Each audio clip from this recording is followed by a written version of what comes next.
এই যে দেখো বন্ধুরা, কেবল একটা চীনা হাঁস কেটেছিলাম, তার চীনা হাঁসটার তেল আর মাংসগুলো দেখো পুরো একদম তেল হয়ে গেছে। মাছ পুরো ডিম পাড়ানি হাঁস ছিল, দেখো মাংসের কোয়ালিটি দেখো, যেমন লাল তেমন পুরো একদম তেলে পুরো তেলঙ্কার হয়ে গেছে।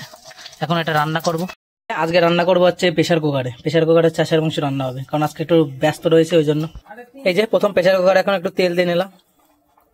এই তেলটা দিতে গেছে, এখন তেলের মধ্যে একটু জিরে, দুটো তেজপাতা। এই যে তেলটা দিতে গেছে, এখন এর ভিতরে একটু গুঁড়ো মশলা দিয়ে নিলাম। এই যে দারচিনি, এলাচ, হালকা একটু ব্রাউন কালারের মতন ভেজে নিতে হবে। ভেজে নেওয়ার পরে এর মধ্যে পেস্ট দিয়ে দেবো। হালকা ভাজা হয়ে গেছে, এখন এর ভিতরে পেস্ট দিয়ে দিলাম। এই যে পেস্ট দেওয়ার পরে একটু নাড়িয়ে চাড়িয়ে একটু লাল লাল করে ভেজে নেবো।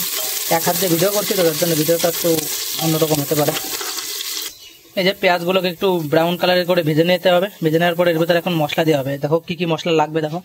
এখানে আদা রসুন, দুটো তিনটে কাজু বাদাম, তারপর আরো অন্য মশলা টশলা দেওয়া আছে, আর হালকা একটু টমেটো দেওয়া আছে। এই যে এখন জাল হয়ে গেছে, এখন একটু এর ভিতরে মশলাগুলো দিয়ে নিচ্ছি। এই যে মশলা আর মিক্সি দেওয়া জল দিয়ে নেওয়া হয়েছে, এখন একটু জাল দিয়ে একটু মশলাটাকে একটু কষিয়ে নেবো হালকা হালকা করে। দেখো গ্রেভির কালারটা দেখো, পুরো আফগানি চিকেনের মতন লাগছে। এখন এটাকে একটু ভালো করে কষিয়ে নেবো। এই যে মশলা দিতে গেছে, মশলার মধ্যে হালকা একটু হলুদ না, এই যে হালকা একটু লবণ দিলাম।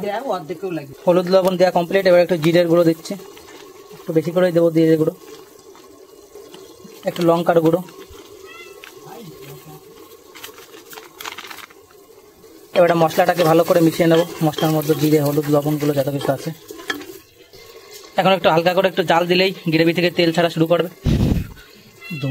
এই যে গ্রেভি থেকে তেল ছাড়া হালকা হালকা শুরু করে দিয়েছে। গ্রেভির মধ্যে এবারটা একটা টমেটো 4-5 টুকরো করে কেটে নেওয়া ছিল, সেটা দিয়ে নিলাম। মশলা থেকে তেল ছাড়া শুরু করে দিয়েছে, দেখো কালারটা কেমন এসেছে, দেখো মশলা পুরো একদম লাল লাল ঝাল ঝাল। এবারটা মাংসগুলো দিয়ে নেবো হালকা হালকা করে। দেখো মাংসের কোয়ালিটি দেখো। এই যে মাংসগুলো দিয়ে নিচ্ছি মশলার ভিতর। আমরা আজকে সব মাংস রানবো না, কারণ হাঁসটা 2 কেজির উপরে হাঁস ছিল, ওই জন্য অর্ধেক মাংস রান্না করবো। 1 কেজি মাংসের জন্য আমাদের যে মশলা দিলাম সেটা হচ্ছে পর্যাপ্ত পরিমাণ। এই যে মশলা দেওয়া হয়ে গেছে, মানে মাংস দেওয়া হয়ে গেছে, এখন একটু নাড়িয়ে চাড়িয়ে ভালো করে কষিয়ে নেবো মাংসের সাথে। মাংসটাকে এখন ভালো করে একটু কষিয়ে নিতে হবে। এই যে এখন তেল ছাড়া শুরু করা হয়ে গেছে, অনেকটা মাংস কষানো রেডি। এরপরে এর ভেতর জল দিয়ে সিটি মেরে দেবো, পুরো একদম তৈরি হয়ে যাবে আমাদের। কালার আর টেক্সচার দেখে বোঝা যাচ্ছে মাংসের কতটা টেস্টি হবে, আর মাংসের কোয়ালিটিও ভালো যেহেতু, আর রান্না হচ্ছে পুরো একদম হাই ফ্লেমে। 10 মিনিট মতন এখন একটু কষা হোক। কষা হওয়ার পরে তারপরেই জল দেবো, কারণ কষা যত ভালো হবে মাংসের ফ্লেভারটা তত মাংসের মধ্যে যেতে পারবে। মাংসের মধ্যে এখন 4-5টা কাঁচা লঙ্কা একটু দিয়ে দিলাম। এই দেখো কাঁচা লঙ্কাগুলো, এগুলো দিয়ে একটু মাংসের সাথে কষা হোক, তারপরে সিটি দিলেই পুরো একদম ফ্লেভার চলে আসবে।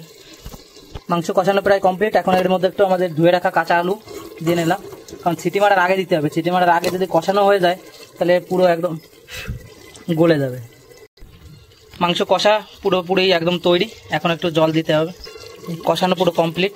এখন এর মধ্যে গরম জল দিয়ে নিলাম, কারণ ঠান্ডা জল দিলে অনেক টাইম লাগবে, ওই জন্য একটু গরম জল দিয়ে এখন সিটি মারবো।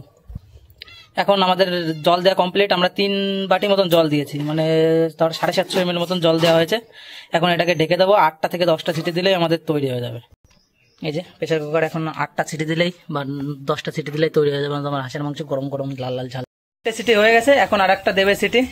মোটামুটি আমরা 8টা মতন সিটি দেবো, তার ভেতর 3টে হয়ে গেছে, এখন আর একটা হবে।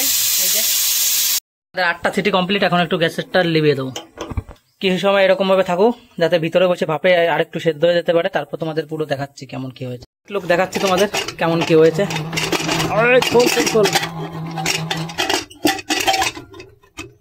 এই যে দেখো লাল লাল ঝাল ঝাল গাঢ় গাঢ় ঝোল আমাদের তৈরি। দেখা যাক কেমন মাংস গলেছে কিনা, সেটাই তোমাদের দেখাবো। মাংসটা অতটা গলেনি, ওই জন্য আর 2টো সিটি দেবো। 2টো সিটি দেওয়া হয়ে গেছে, এখন আমাদের মাংস পুরোপুরি রেডি। এই দেখো কেমন কি দেখতে লাগছে, পুরো একদম সিম্পল ভাবে। হাঁসের মাংস গন্ধ ছাড়া রাঁধতে হয়, তাহলে এইভাবে রাঁধতে হবে। একটু গরম মশলার পরিমাণটা একটু বেশি দিতে হবে, যাতে গন্ধটা না বলে। এখন একটু নামানোর আগে একটু ব্ল্যাক পেপার দিয়ে নিচ্ছি, আর যদি গরম মশলা থাকে তা গরম মশলা দিলে তারা ভালো হয়। আমাদের হাঁসের মাংস তৈরি। এরকম ভাবে একবার এতে দেখো কেমন কি লাগে।